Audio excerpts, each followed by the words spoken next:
محترم مسلمانانو خویندورونو،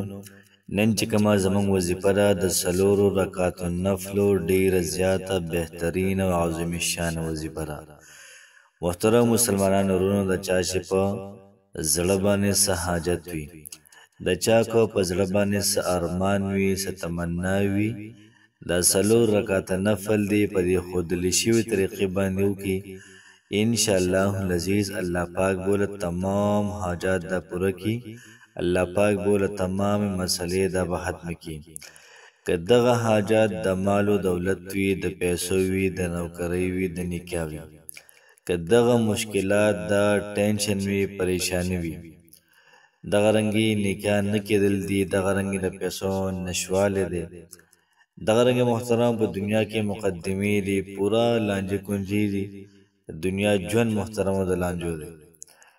نو که سکون په خپل ژوند کې غواړي دا وظیفه دې وکړي، انشاءالله الله پاک بوله تمام مسائل دا به ختم کی. محترم مسلمانانو خویندورونو،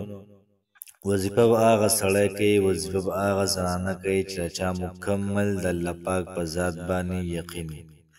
الله پاک وایي زه بنده ته هغه پورې وررسېږمه،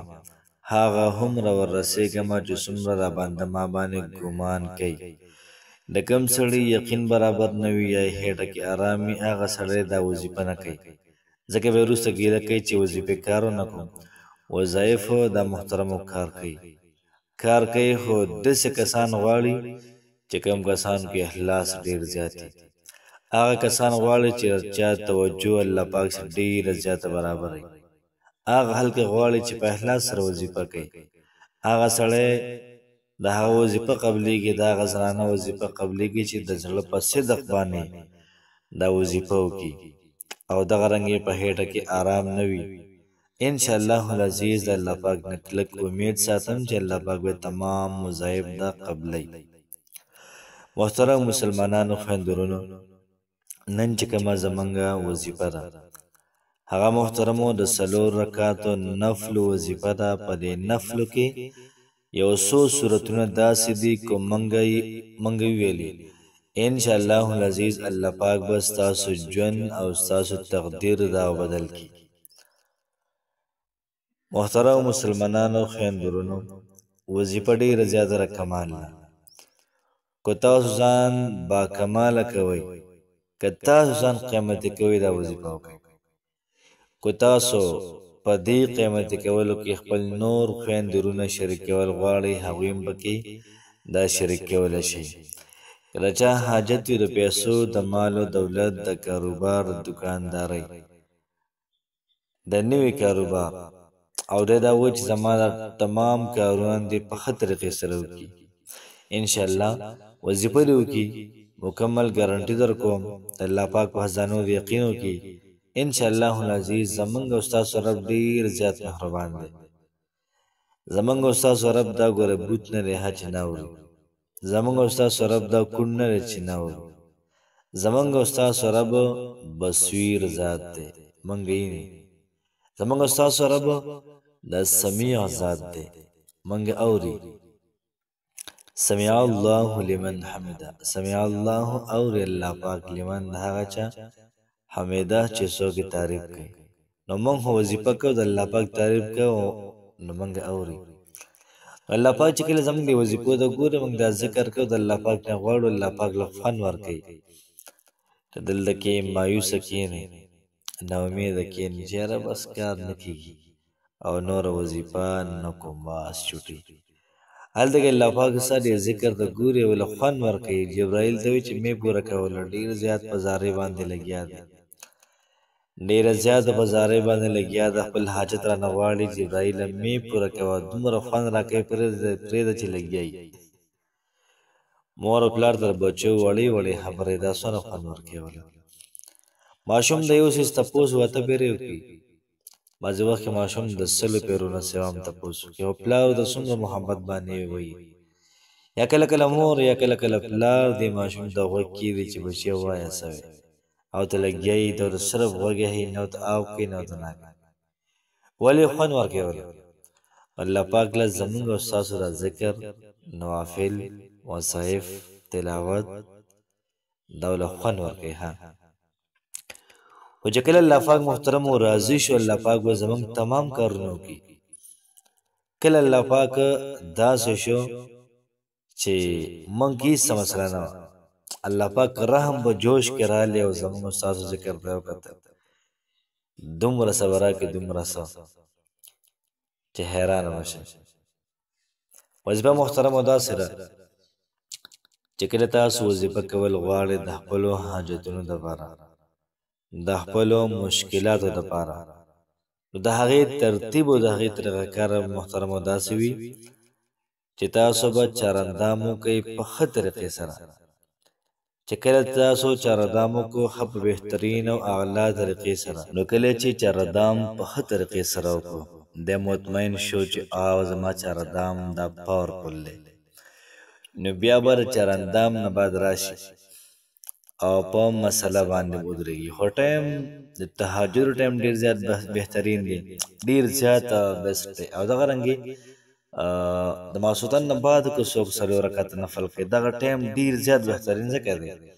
دغه ټایم کې شور نه وي د تهجد په ټایم کې هم شور نه وي دا پکې نه وي چې ته ورشه اوبه راوړله او ته لوښي وینځه او ته ورشه ګیا راوړه دا کیسې پیسې پکې نه وي بلکل یو به ته یې په خدای نه به څوک نه وي نو ته به د څلور رکعاتو نفلو نیت وتړې نیت کوم د زړه د اخلاصه څلور رکعاته نفل مونځ ادا کوم په دې حاضر وخت په رضا د خدای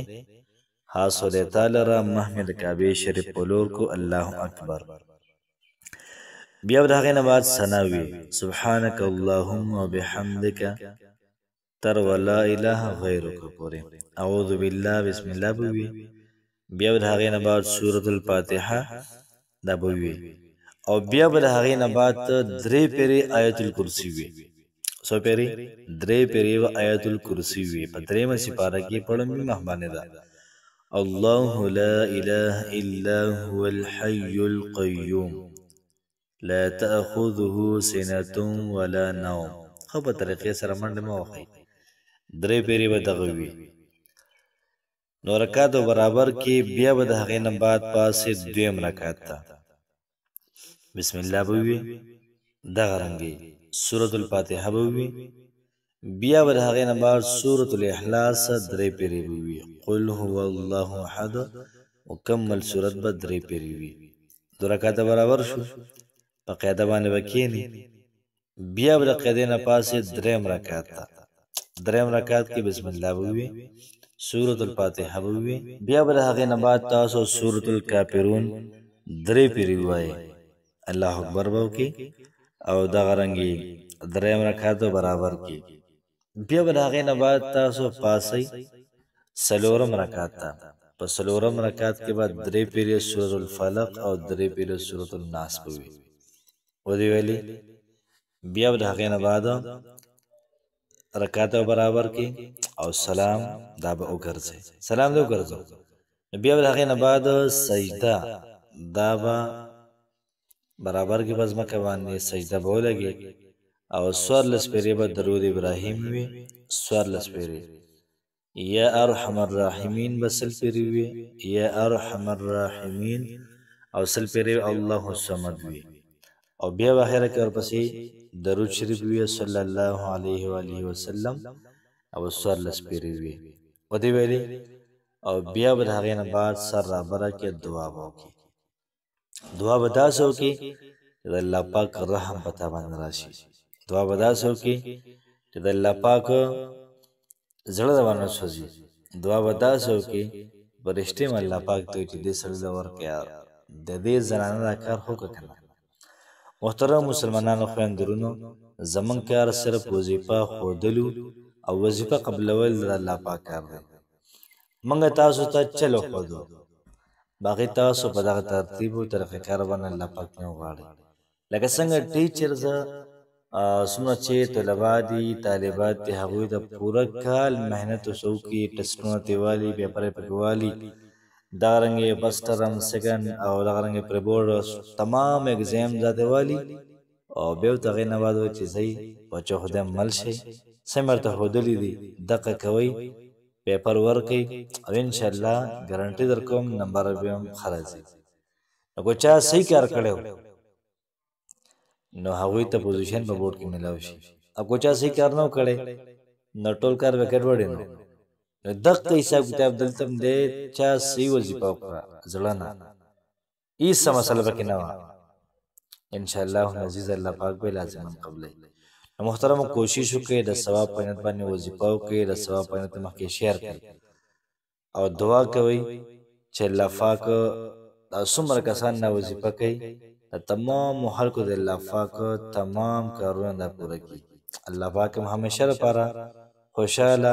آباد او تر و تازه ساته السلام علیکم ورحمت الله وبرکاته